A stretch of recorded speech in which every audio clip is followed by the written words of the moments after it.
What's up, guys? 67 Ice Farmer here, bringing you an update on the case 646. This is an Onan CCKA.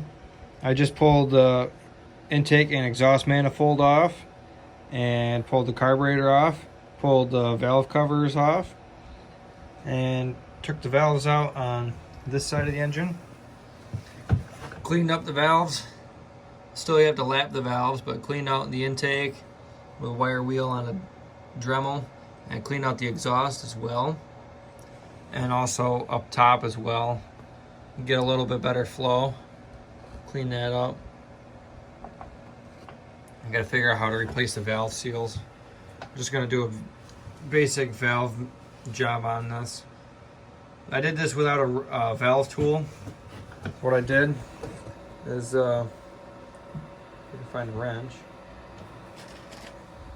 I took a 3/4 inch wrench and set it right on there, like so. And then I took a pry bar and pried on the wrench right here.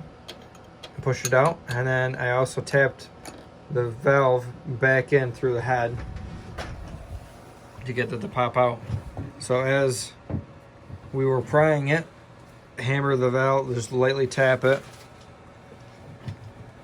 Did not use a 22 ounce framing hammer.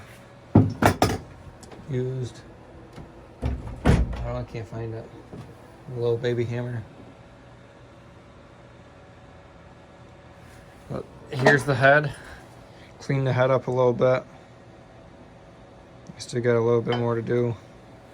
Head gaskets are coming in. Exhaust manifold gaskets are coming in. Exhaust gaskets are coming in. Freshly rebuilt the carburetor, so that's going to go on the intake manifold.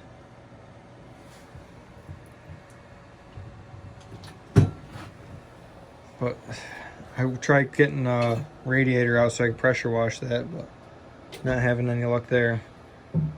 Well, I'll keep you guys updated on how the 646 is going. Thanks for watching. Please like and subscribe.